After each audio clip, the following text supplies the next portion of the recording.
నమస్తే, నేను Roja. Welcome to story board.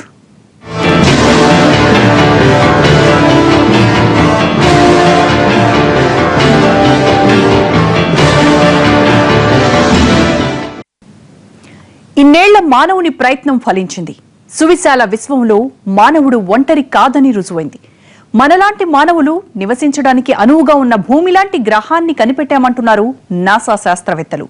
అవును, అది కూడా అచ్చం భూమిలాగానే ఉందని, దాని మీద ఇక్కడున్నట్లే వాతావరణం ఉందంటున్నారు. ఇంతకీ ఆ గ్రహం ఏంటో, ఎక్కడుందో చూడాలనుకుంటున్నారా? అయితే let's enter the new world.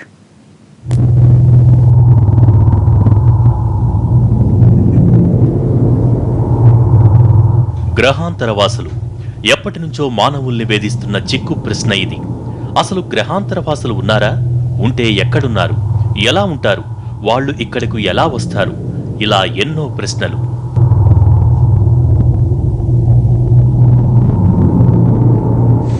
గ్రహాంతరవాసులు ఉంటే ఇలాగే ఉంటారనుకుని ఎన్నో పుస్తకాలు, కల్పితాలు, సినిమాలతోనే ఇప్పటి వరకు కాలం గడిపేస్తూ వచ్చాం. వాళ్ళు మనుషుల్లాగే ఉంటారని కొందరంటే, కాదు మనకన్నా తెలివైన వాళ్లంటూ మరికొందరు చెప్పుకొచ్చారు. ఇక ఇప్పటికే ఎలియన్స్ భూమి మీదకు వచ్చి వెళ్లారన్న అభిప్రాయాలు ఉన్నాయి. భూమి మీద ఉన్న పిరమిడ్లు వంటి భారీ నిర్మాణాల్లో ఎలియన్స్ సహాయం చేశారన్న వాళ్లు లేకపోలేదు. గ్రహాంతరవాసులు అప్పుడే కాదు, ఇప్పుడు కూడా వస్తున్నారని, మనకు అప్పుడప్పుడు కనిపించే ఫ్లయింగ్ సాసర్స్ వాళ్ల వాహనాలన్న అభిప్రాయాలు ఉన్నాయి. ఇలాంటి ఊహాగానాలే కాదు, గ్రహాంతరవాసుల మీద, భూమి లాంటి వేరే గ్రహాల మీద పరిశోధనలకు ఎందరో శాస్త్రవేత్తలు కృషి చేశారు, చేస్తున్నారు కూడా. విశ్వవిఖ్యాత కాస్మాలజిస్ట్ స్టీఫెన్ హాకింగ్ విశ్వంలో మనం ఒంటరి కాదని తేల్చి చెప్పేశారు. సమీప భవిష్యత్తులో మనం గ్రహాంతర ప్రయాణాలే కాదు, గ్రహాంతర జీవులతో సంబంధాలు కూడా నెరిపినా ఆశ్చర్యపోనక్కర్లేదని చెప్పుకొచ్చారు. తన థియరీ ఆఫ్ ఎవ్రీథింగ్ లో కూడా ఈ ప్రస్తావన చేసుకొచ్చారు. తొలినాళ్లలో విశ్వంలో జీవం ఉన్న గ్రహం ఒక్క భూమేనని అనుకున్నారు. కానీ కొన్నాళ్లకు గ్రహాంతరవాసుల గురించి పరిశోధనలు మొదలయ్యాయి. అంతరిక్షం నుంచి వచ్చే కాస్మిక్ రేస్ లో కొన్ని గ్రహాంతరవాసుల సిగ్నల్స్ అని భావించి పరిశోధనలు చేశారు. భూమి మీద జీవం ఉంది అంటే దానికి కారణం సౌర కుటుంబంలో భూమి హ్యాబిటల్ జోన్లో ఉండటమే కారణం. అంటే జీవం ఏర్పడేందుకు అనువైన పరిస్థితులన్నీ భూమి మీద ఉన్నాయి. సూర్యుడి నుంచి తగినంత దూరంలో ఉండటంతో ఇక్కడ జీవుల మనుగడకు అవసరమైన వాతావరణం ఉంది. దీనికి తోడు భూమి మీద గాలి, నీరు, వాతావరణంతో పాటు జీవ ఆవిర్భావానికి కారణమయ్యే మిథేన్, కార్బన్ వంటి మూలకాలన్నీ ఉన్నాయి. దీంతో భూమి మీద జీవం ఆవిర్భవించింది.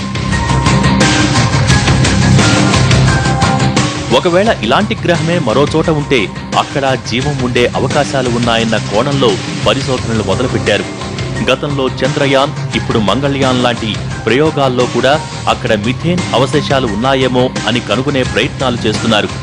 ఒకవేళ మార్స్ మీద మిథేన్ అవశేషాలు ఉంటే ఒకప్పుడు అక్కడ జీవం ఉండేదని నిరూపణవుతుంది. ఇస్రో ప్రయోగించిన మామ్లో మిథేన్ సెన్సర్ అదే పనిలో ఉంది.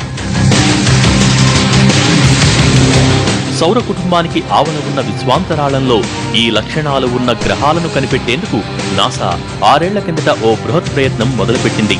దాని పేరే కెప్లర్. అంతరిక్షంలో కెప్లర్ అనే టెలిస్కోప్ ను ఏర్పాటు చేసి దాని నుంచి భూమి లాంటి గ్రహాలను కనిపెట్టేందుకు ప్రయత్నిస్తోంది. భూమికి సరిపోయే సైజుతో పాటు భూమి లాంటి లక్షణాలు ఉన్న గ్రహాలు కనిపెట్టేందుకు 6 ఏళ్లుగా కెప్లర్ అనుక్షణం ప్రయత్నిస్తూనే ఉంది.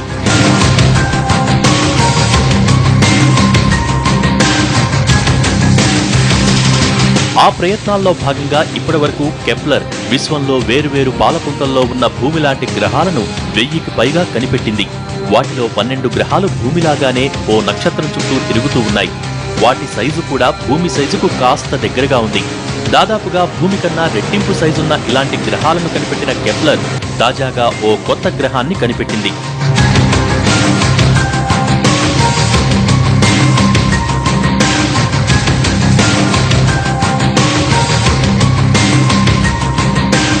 వేరే నక్షత్రం చుట్టూ తిరిగే గ్రహాలని పరిశోధించే ఈ మిషన్ 452b అనే ఒక కొత్త ఆబ్జెక్ట్ని కనుక్కుంది. అయితే ఆసక్తికరమైన విషయం ఏంటంటే, ఇది ఒక నక్షత్రం చుట్టూ ఉంది. ఆ నక్షత్రం చుట్టూ కరెక్ట్గా భూమి ఏ ప్రాంతంలో ఉందో అదే ప్రాంతంలో ఆల్మోస్ట్ హ్యాబిటబుల్ జోన్లోనే ఇది ఉండడమే కాకుండా ఆ నక్షత్రం చుట్టూ తిరుగుతూ ఉంది. అదే కాకుండా ఆల్మోస్ట్ భూమిలో ఉన్న పరిస్థితులు అక్కడ ఉన్నాయి. ఇది ఈ యొక్క 452b అనే ఎక్స్ట్రా సోలార్ ప్లానెట్ తన సూర్యుడిని అంటే ఆ నక్షత్రం చుట్టూ తిరగడానికి సుమారుగా 385 రోజులు, అంటే మనకన్నా కొన్ని రోజులు ఎక్కువ మాత్రమే పడుతుందన్నమాట. కెప్లర్ కనిపెట్టిన ఈ గ్రహం అచ్చం భూమిలాగే ఉంది. అంతేకాదు భూమి మీద ఉన్న లక్షణాలన్నీ దానిలో ఉన్నాయి. చూడటానికి అది కూడా భూమిలాగానే కనిపిస్తోంది. చూడండి, అంతరిక్షం నుంచి భూమి ఫోటో తీసినట్టుగానే ఉంది కదా. కానీ ఇది భూమి కాదు.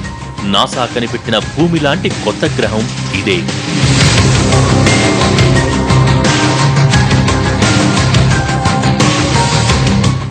ఫోర్ 45 2b ప్లానెట్ అనేది అది గోల్డీ లాక్స్ జోన్లో ఉంది.